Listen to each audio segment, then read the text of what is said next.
한남동 관저 앞은 종일 한산했습니다. 경찰 버스만 입구를 지킬 뿐 경계 인력 역시 눈에 띄게 줄었습니다. 윤 전 대통령은 관저에 머물면서 퇴거 준비를 하고 있는 것으로 전해졌습니다. 퇴거 시점은 이르면 이번 주 후반이나 주말 정도가 될 것으로 보입니다. 일단 서초동 사저로 옮기는 것으로 알려졌습니다. 다만 경호에 따른 주민 불편 등을 고려해 향후 제3의 장소로 이사하는 방안도 검토되고 있습니다. 파면된 대통령이 언제까지 관저를 떠나야 하는지 규정은 따로 없습니다. 박근혜 전 대통령의 경우 파면 이틀 뒤에 청와대를 떠났습니다. 대통령실 관계자는 박 전 대통령은 가족이 없고 사저 관리를 하고 있었기 때문에 빨리 옮길 수 있었다며 경호 준비 등이 끝나는 대로 나갈 것이라고 말했습니다. 경호 규정은 최대 10년이지만 관례에 따라 종신 지연될 것으로 보입니다. 전직 대통령 경호 인력은 60여 명 규모로 윤 전 대통령 역시 비슷한 수준으로 경호를 받을 전망입니다. 윤 전 대통령은 어제도 헌재 결정에 대해 승복 메시지를 내지는 않았습니다. 정치권 일각에서는 윤 전 대통령이 헌재 결정에 승복하지 않고 관저 정치를 하고 있다는 비판도 나왔습니다. 이에 윤 전 대통령 측은 승복이라는 말을 써야 승복이냐며 헌재 결정을 수용했기 때문에 지지자들을 위로하는 메시지를 낸 것이라고 선을 그었습니다. KBS 뉴스 이현준입니다. 청와대는 문재인 대통령이 임기 마지막 날인 다음 달 9일 직무를 마친 뒤 저녁쯤 청와대에서 떠나기로 했다고 밝혔습니다.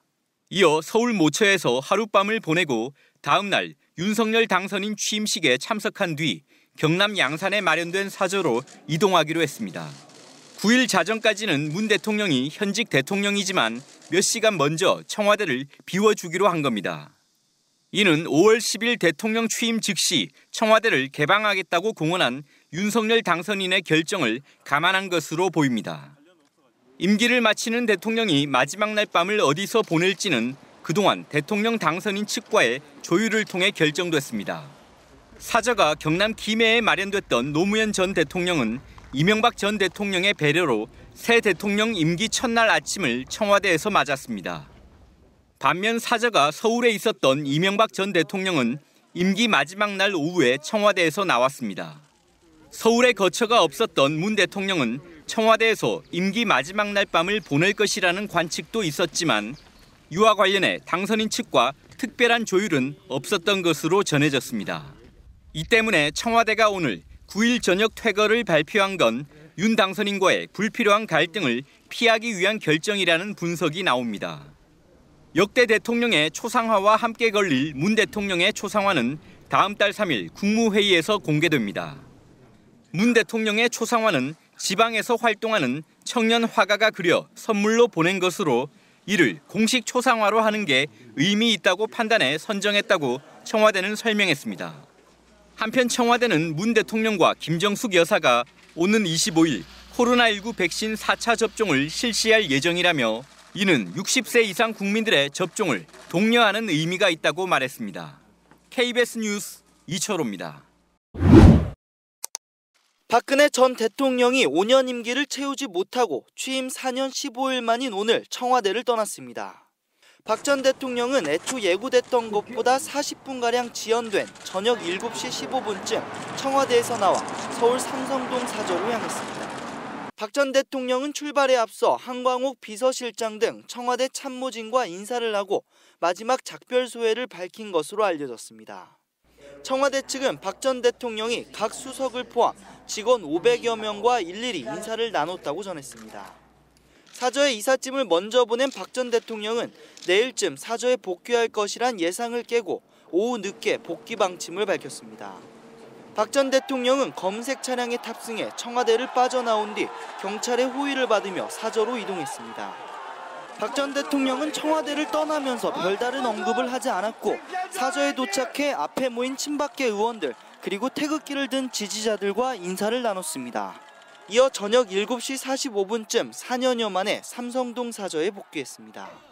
KBS 뉴스 강나루입니다.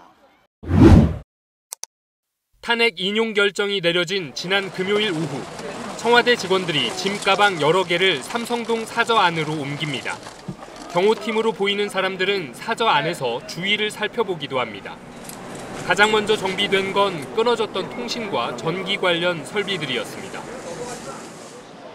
어제는 본격적인 내부 보수와 함께 집기들이 준비됐습니다. 큰 합판에다 대형 난방기구, 책상과 의자 등 가구들이 사저로 옮겨졌습니다. 보안을 위해 담 위에는 CCTV가 설치됐습니다. 오늘은 가장 분주했습니다.